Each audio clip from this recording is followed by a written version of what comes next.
Still don't know how to work a mic stand. Anyway, this is my third time on stage, and much like my other third time, I expect it to go about the same, maybe a minute and a half. And like my other third time, I expect that everyone will leave disappointed and feeling a little dead inside.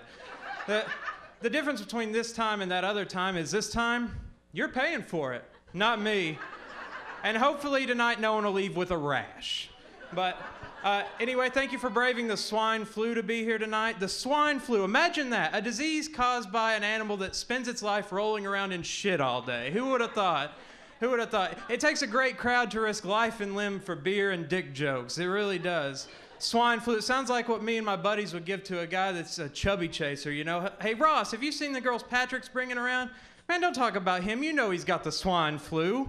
Don't even sweat that. But a little bit about me and my style. I don't sing, I don't dance, I don't do ventriloquism. If I thought it was a good idea to shove my hand up an annoying puppet's ass and entertain you, I'd just go over to Ryan Seacrest's house for a sleepover. I mean, that is torture. No wonder Paula Abdul's got to take 1,000,000 pills to sit through an hour of American Idol.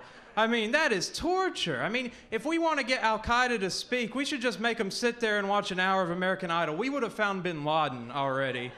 I mean, really, seriously, torture. Like, they talk about torture and waterboarding. Is that torture? I don't know if waterboarding's torture because they call it simulated drowning. And anytime I'm around water, you're going to witness a simulated drowning. Like, swimming pool, bathtub, doesn't really matter. It's a simulated drowning occurring. But speaking of swimming pools, like they just recently reinstated Michael Phelps into the world of competitive swimming, which is great news for the two fans of competitive swimming. That's like their Michael Jordan coming back to the sport and everything, But the fact that Michael Phelps was suspended anyway is ridiculous. He got caught with a bong. I mean, is marijuana really a performance-enhancing drug?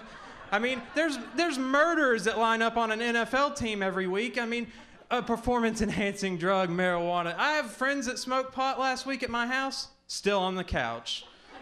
Hadn't left. I dusted him off before I left tonight. I thought that'd be nice. But anyway, as far as marijuana and what can you do on marijuana? Like, I know friends that can't operate a light switch on marijuana. I know friends that can't win a gold medal on the Mario Olympics, let alone the real damn thing. It's ridiculous. But anyway, there's, he's coming to Chattanooga to do some speaking, and that's great, But Chattanooga, that makes me think he's using, because Chattanooga is like stoner junk food capital of the world. I mean, we're the home of the moon pie, the crystal burger. I mean, we're a stone's throw from Collegedale, Little Debbie, for God's sakes, I mean, you remember that Starship song? We built this city on rock and roll. Chattanooga, we built this city on Swiss cake rolls. It's really great. Thank you. There's a lot of stuff going on in the news. That's how you know I have no social life, is when my material is news-based. But you saw the world's first face transplant recipient. Can you believe that? Like, the woman had her face blown off 7 feet away. That's ridiculous. And they took another person's face and put it on there. But I have a problem with calling that the world's first face transplant recipient, because I saw The Wrestler and someone has stolen poor Mickey Rourke's face and replaced it with some sort of doormat or whatever. And also in the news, they fired the guy that had that Air Force One flyover New York City, and rightly so. I mean, what was that guy thinking? You know what the citizens of New York City would love to see? A low-flying jumbo jet. That's exactly what the citizens of New York need, and let's schedule one.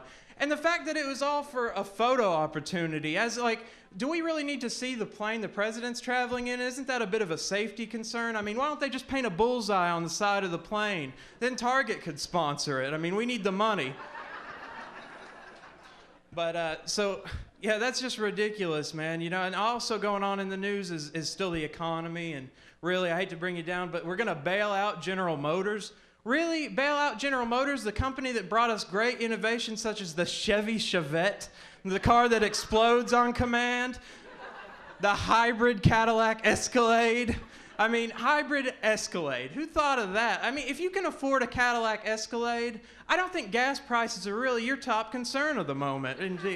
I mean, isn't that what rappers buy, the Cadillac Escalade, to be gangster? I mean, how can you be gangster and support the environment? Like, yo, dog, that's my Escalade, but it's a hybrid. I mean, I gotta save the trees. What else am I gonna smoke all day? It's ridiculous. absolutely ridiculous. Its economy is affecting everywhere, man. Like, I tried to get auto insurance because you have to have it in Tennessee to drive your car, and I called up my insurance company.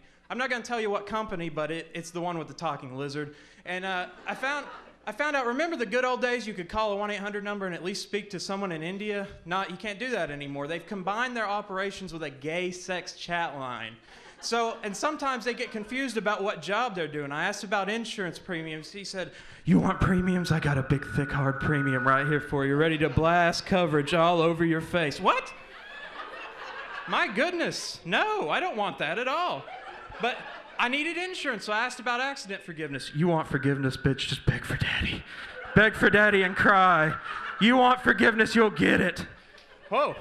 But so I hung up the phone, and that got me all sexed up, so I drove in my uninsured car to my favorite strip club, the Greasy Taco. And the Greasy Taco. It's a great strip club, though, because it's just awesome. And last week, though, I found out they started accepting change. Now, I don't know about you, but I'm shy enough. I have a hard time enough putting $1 in a G-string. Try putting a coin in a stripper's smelly snatch. Ooh. Oh. That's a sticky situation, you know. What makes it worse is it's my mom. Because, hey, look, somebody had to get a second job, and it wasn't going to be me. In fact, she's here tonight, so if you hear some random change jingling throughout the night, it ain't her purse. And whatever you do, for God's sakes, don't ask her for money for the payphone. You don't want that. And by the way, if you do see her tonight, though, tell her, Happy Mother's Day from me. And tell her to vote for Alex Williams for Chattanooga's Funniest Human. Thank you.